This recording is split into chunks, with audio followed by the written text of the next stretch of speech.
Ito'y totoong kwento sa ibang bansa. Isang maliit na tigre biglang huminto sa yate ng tao, may hawak na parang lubid sa bibig.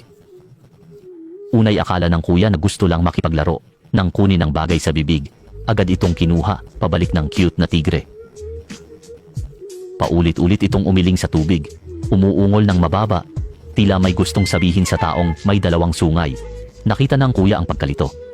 Ipinakita ng tigre ang puting tiyan, bilang tanda ng pagkakaibigan sa tao. Doon napansin ng kuya ang kakaibang kilos. Alam ng lahat na matalino ang tigre. Baka may problema ito para malaman. Nagpasya ang kuya na sumama sa mga kasama para tingnan. Nang maintindihan ng tao ang gusto nito, umalis ang tigre at lumangoy papunta sa kabilang bahagi ng dagat. Sumunod ang kuya at kasama gamit ang speedboat. Pagdaan sa kuweba, tumigil ang tigre. Pagdaong ng yate, nakita nila ang isang tigre na halos hindi na humihinga sa dalampasigan. Lumabas na isang araw bago to, hinahabol ng inang tigre ang biktima kasama ang anak. Hindi nakapagpreno at tumama sa dalampasigan dahil sa kakulangan ng tubig. Hindi na makabalik sa dagat ang inang tigre. Mahina itong nakahiga sa buhangin, pinapanood ang nanay na nahihirapan. Alam ng batang tigre na tao lang ang makakatulong, kaya nangahas itong humingi ng tulong sa mga tao. Bumaba agad ang kuya at kasama, tumawag sila ng saklolo habang sinusukat ang laki ng inang tigre para sa rescue team. Hindi nagtagal, dumating ang mga tagasagip, mabilis silang kumilos, inangat ang ulo ng inang tigre patungo sa dagat. 4 silang nagtulungan para iusog ang inang tigre. Para hindi masugatan ang balat nito, naglagay sila ng unan sa ilalim ng tiyan, tapos dahan-dahang itinulak papunta sa dagat. Maingat ang bawat hakbang, baka masaktan ng buhangin at bato ang inang tigre.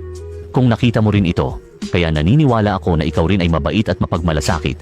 Mag-alay tayo ng panalangin para sa kapayapaan. Sana'y ligtas maibalik ng mga tagapagligtas ang inang tigre sa dagat. Ang pagprotekta sa hayop ay pagprotekta rin sa ating tahanan. Sama-sama nating pahalagahan ang buhay, ipalaganap ang magandang ugnayan ng tao at kalikasan. Ang pagmamahal ng inay, walang kapantay, nagbibigay liwanag at nagtatanggol ng buhay. Naway maging ligtas ang lahat ng ina. Sa tulong ng lahat, inilipat ang inang tigre sa mas malalim na bahagi ng dagat. Masayang lumangoy ang malaya ng inang tigre patungo sa karagatan. Habang pinapanood ang inang tigre na ligtas na umaalis, ang mga basang tagapagligtas ay masayang nagsayawan. May mga rosas at mabangong kamay. Nang malapit nang umalis ang lahat, lumangoy ang inang tigre na may apoy sa bibig. Dumating din ang pamilya ng inang tigre.